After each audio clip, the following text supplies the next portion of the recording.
Good morning students. Class ninth. बेटा हम अपना चैप्टर हमने स्टार्ट किया था the sound of music. Sound of music में हमने एक गर्ल के बारे में पढ़ा था जिसका नाम था एवलिन ग्लेनी। वो हमने पढ़ा कि वो एक deaf it means deaf girl थी। किसी रीजन में उसकी जो सेंस ऑफ हियरिंग थी वो चली गई थी और ये उसके पेरेंट्स को भी बाद में पता चला। ये सब हमने पढ़ा था। बट वो एक नॉर्मल लाइफ जीना चाहती थी।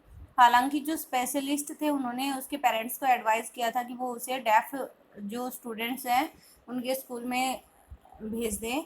बट वो एक नॉर्मल लाइफ जीना चाहती थी और उसने जो है साउंड इट मीन्स जो म्यूजिक है उसमें रुचि लेनी शुरू कर दी थी। तो अपना हमने थर्ड पैराग्राफ तक कंप्लीट कर लिया था। फोर्थ देखिए। अब इसमें हम पढ़ रहे थे सी नेवर लुक्ड बैक। उसने कभी पीछे मुड़कर नहीं देखा। From that point onwards. उस क्षण से इट मीन्स उस स्थिति से जिस स्थिति में वो पहुंच गई थी वो अपने बॉडी जो पार्ट्स थे उनसे वाइब्रेशन को फील कर सकती थी, म्यूजिक की वाइब्रेशन को। तो वो कहती है कि उसके बाद उसने और हार्ड वर्क करना शुरू कर दिया और उसने कभी पीछे मुड़कर नहीं देखा। She toured the United Kingdoms with youth orchestra and by the time she was 16। आगे इसमें बताया गया सी टूर्ड वो टूर पर गई United kingdom America with A youth orchestra एक संगीत के ग्रुप के लोगों के साथ। ऑर्केस्ट्रा होता है संगीत का ग्रुप, संगीत ग्रुप के लोगों के साथ। एंड बाय द टाइम और उस समय शी वाज 16 वो केवल 16 साल की थी। She had decided to make music her life और उसने डिसाइड कर लिया था कि वो संगीत को ही अपना जीवन बना लेगी। She auditioned for the Royal Academy of Music. उसने अपना ऑडिशन दिया इट मीन्स प्रथम प्रस्तुति दी। कहाँ पर? रॉयल अकेडमी में म्यूजिक की रॉयल अकेडमी में उसने प्रथम प्रस्तुति दी। And scored one of the highest marks in the history of the academy. और उस अकेडमी के इतिहास के सबसे अधिक मार्क्स उसने वहाँ पर प्राप्त किए। इट मीन्स उसने टॉप रैंक वहाँ पर गेन की म्यूजिक में। She gradually moved from orchestral work to solo performance। She gradually means धीरे धीरे, मूड मीन्स बढ़ गई, फ्रॉम ऑर्केस्ट्रल वर्क सामूहिक संगीत से, टू सोलो परफॉर्मेंस एकल संगीत की तरफ। वो जो है सामूहिक, पहले वो ग्रुप में वादन करती थी, देन फिर उसने सोलो संगीत करना शुरू कर दिया, अकेले ही परफॉर्मेंस देनी शुरू कर दी। At the end of her 3 years course it means उसने 3 years का कोर्स किया था और वो कहती है कि eight the end of the 3 year course उसके 3 साल के कोर्स के अंत में she had captured most of the top awards. उसने प्राप्त कर लिए थे अत्यधिक टॉप अवार्ड्स। संगीत के क्षेत्र में जो भी टॉप अवार्ड्स होते हैं वो उसने प्राप्त कर लिए थे। एंड फॉर ऑल दिस और इन सब के लिए Evelyn won't accept any hit of heroic achievement. उसने किसी भी बड़े व्यक्ति से इट मीन जो भी व्यक्ति संगीत के क्षेत्र में दक्ष था उससे किसी प्रकार का कोई हिंट उसने नहीं लिया। इट मीन्स उसने अपना ये जो संगीत का कार्य है वो खुद अपने हार्ड वर्क के बेस पे किया। इफ़ यू वर्क हार्ड और वो कहती है इफ़ यू वर्क हार्ड यदि तुम कठोर मेहनत करते हो, एंड नो और जानते हो, वेयर यू आर गोइंग तुम कहाँ जा रहे हो, यू विल गेट देयर तो तुम अवश्य ही उसकी प्राप्ति कर पाओगे। यहाँ पर वो कहती है कि यदि तुम किसी भी दिशा में जा रहे हो, हार्ड वर्क कर रहे हो और तुम्हें ये पता है कि तुम उस तरफ जा रहे हो तो तुम वो चीज़ अवश्य ही प्राप्त करोगे। ये बात ग्लेनी कहती है। And she got right to the top और उसने संगीत के क्षेत्र में टॉप किया। The world's most sought after multi percussionist और उसने जो है वो संगीत या तबला वादन को जो है वो सबसे उसने सर्वश्रेष्ठ स्थान प्राप्त करने में मदद की, या उसे तबला वादन को वो उच्च या हाईएस्ट पोजीशन पर ले गई। With a mastery of some 1000 instruments इसके साथ साथ बहुत थाउजेंड्स, इस मीन्स हजारों यंत्रों पर भी उसने मास्टरी की, या और दूसरे यंत्र भी उसने बजाना शुरू कर दिए थे, या दूसरे यंत्र भी वो बजाती थी। एंड हैक्टिक इंटरनेशनल शेड्यूल, और उसका जो शेड्यूल था वो बहुत ही हेक्टिक हो गया था, बहुत ही व्यस्त हो गया था। उसका जो अंतरराष्ट्रीय शेड्यूल था संगीत वादन का वो बहुत ही व्यस्त हो गया था। It is intriguing to watch Evelyn function so effortlessly without hearing. It is intriguing, ये बड़ा ही रुचिकर था, टू वॉच देखना, एवलिन फंक्शन, एवलिन के फंक्शंस, सो एफर्टलेसली कि बिना किसी प्रयत्न के, विदाउट हियरिंग, बिना सुने वो गा सकती थी।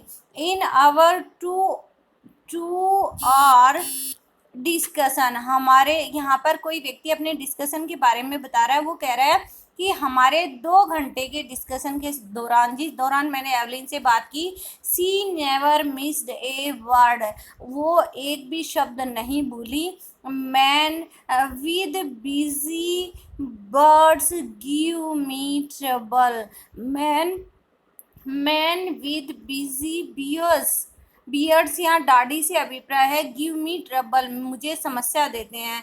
यहाँ पर वो कहती है कि वो लोग जिनकी बड़ी बड़ी दाढ़ी होती है वो मुझे बड़े ही समस्यात्मक लगते हैं।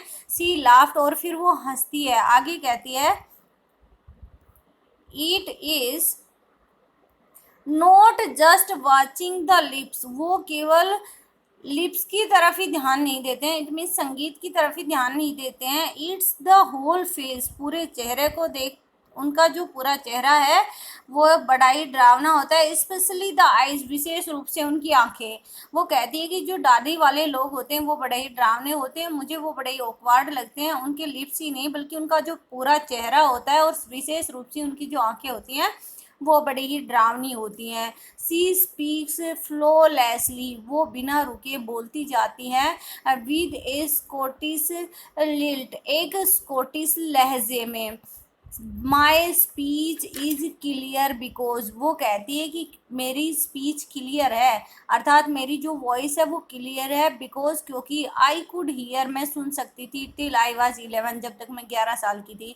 वो कहती है कि जब तक मैं 11 साल की हुई तब तक मैं सुन सकती थी, इसलिए जो मेरी स्पीच है वो बिल्कुल क्लियर है। सी सेज, वह कहती है, बट दैट डजंट एक्सप्लेन, लेकिन जो चीज़ उसने एक्सप्लेन नहीं की वो क्या थी, how she managed to learn French, कि वो French and master basic Japanese, कि उसने जापानीज़ और फ्रेंच कैसे सीखी, ये उसने एक्सप्लेन नहीं किया।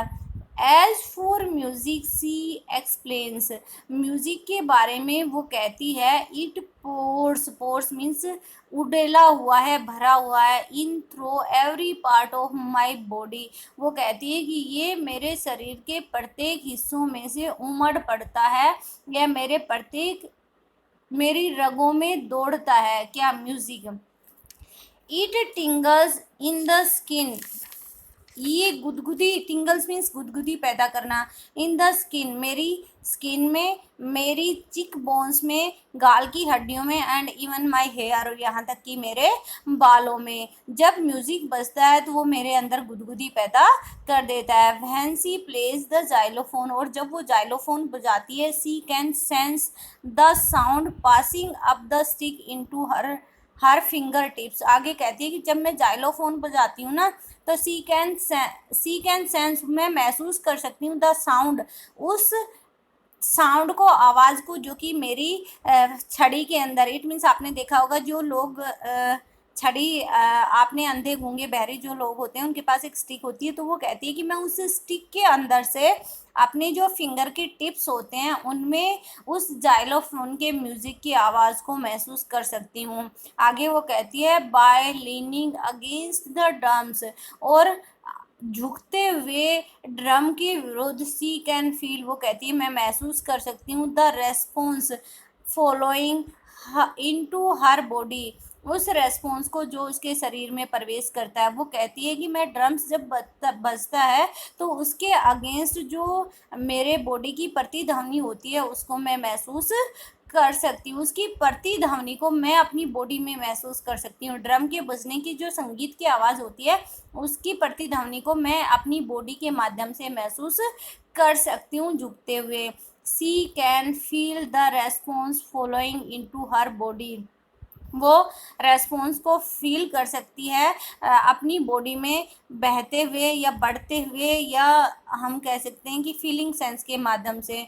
फिर आगे वो कहती है ऑन ए वुडन प्लेटफॉर्म, और लकड़ी का जब नीचे प्लेटफॉर्म होता है, सी रिमूव्स हर शूज, तो वो अपने जूते उतार देती हैं, and so that the vibration pass through her bare feet, ताकि जो वाइब्रेशन है, संगीत की जो वाइब्रेशन है वो उसके पैरों के माध्यम से, नंगे पैरों से उसके बॉडी में प्रवेश कर सके, एंड अप हर लेग्स।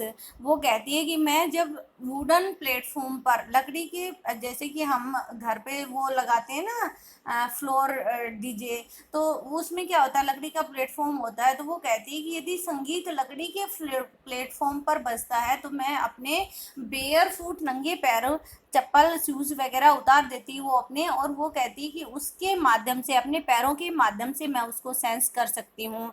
आगे वो कहती है नोट सरप्राइजिंगली, हैरानी की कोई बात नहीं है, एवलिन डिलाइट्स हर ऑडियंस। इस प्रकार से बिना किसी हैरानी के साथ वो अपने ऑडियंस को, श्रोताओं को प्रभावित कर लेती थी, खुश कर देती थी। इन 1991 she was presented with A royal Philharmonic society prestigious soloist of the year award, और 1991 में उसे रॉयल फिलहार्मोनिक सोसाइटी तबला वादक, सोलो तबला वादक का, इट मीन्स अवार्ड उसे दिया गया। जैसे कि हम सुनते हैं ईयर ऑफ द अवार्ड, तो वो उसे दिया गया। रॉयल अकेडमी, रॉयल फिनॉर्मिक सोसाइटी का जो प्रमुख अवार्ड है सोलोइस्ट के रूप में, एक संगीत वादक के रूप में उसे दिया गया। सेज मास्टर परक्यूनिस्ट जेम्स ब्लेड्स, और ऐसा किसने बताया कि उसे ये अवार्ड दिया गया? ये एक प्रमुख तबला वादक थे जेम्स ब्लेड, उन्होंने ये बताया कि उन्हें ये अवार्ड 1991 में दिया गया। आगे वो कहते हैं गॉड में हैव टेकन हर हियरिंग्स, हालांकि भगवान ने जो है उसकी सुनने की क्षमता को छीन लिया है, but she has given her back something extraordinary, लेकिन उन्होंने कुछ एक्स्ट्रा ऑर्डनरी, असाधारण उसे दिया है। वट सी हियर, वो महसूस कर सकती है। सी फील, सी वह सुन सकती है। सी फील, वह महसूस कर सकती है। फार मोर डीपली, उतनी अधिक गहराई से, देन एनी ऑफ अस, जितना कि हम कोई भी नहीं कर सकते, उतनी गहराई से वो महसूस कर सकते हैं। That is why she expresses music so beautifully, यही कारण है कि वो संगीत को इतने सुंदर ढंग से प्रस्तुत कर सकती है। Evelyn confesses that she is something of a workaholic, वो कहती है, एवलिन स्वयं कन्फेस, स्वीकार करती है कि उसमें सी है समथिंग ए वर्कॉलिक, उसमें काम करने का जुनून है। वर्कॉलिक मीन्स काम करने का जुनून होना। I have just got to work, मैं केवल काम करना चाहती हूँ। After harder than classical musician, वो कहती है कि उतना अधिक मैं हार्ड वर्क करना चाहती हूँ जितने कि क्लासिकल म्यूजिशियन भी नहीं करते हैं, उनसे भी अधिक मैं हार्ड वर्क करना चाहती हूँ। But the reward are enormous, वो कहती हैं, और इसके पीछे जो रिवार्ड्स हैं वो भी मुझे प्रोत्साहन प्रदान करते हैं। वो कहते हैं कि इनका भी पूरा पूरा हाथ है। आगे वो कहती है apart from a regular concert, apart from a regular concert, अपनी नियमित रूप से जो उसकी प्रस्तुतियां होती हैं उनके अलावा, Evelyn also gave free concert in prison and hospital, वो अपनी प्रस्तुतियां देती थी, फ्री प्रस्तुतियां देती थी, संगीत का वादन करती थी फ्री में। कहाँ पर? जेल में और हॉस्पिटल्स में वो अपना फ्री कंसर्ट देती थी, अपना वादन देती थी, संगीत गाती थी। She also give high priority to classes of young musician, और आगे वो कहती है सी गिव हाई प्रायोरिटी, वो अत्यधिक प्राथमिकता देती थी किसको? To classes of young musician, युवा संगीतकारों को, उनको सिखाने में वो अत्यधिक प्राथमिकता देती थी या उनको अधिक सिखाना वो पसंद करती थी। And Richlin of Beethoven fund for deaf children says, अब यहाँ पर एन बिथ्यून जो है, जो कि डेफ चिल्ड्रंस की फंड की प्रमुख थी। Deaf children fund it means एक अकेडमी होती है, उनकी जो प्रमुख है रिचलिन ऑफ द बेथ्यून, वो कहती है सी इज ए शाइनिंग इंस्पायरेशन, वो एक चमकती हुई प्रेरणा थी।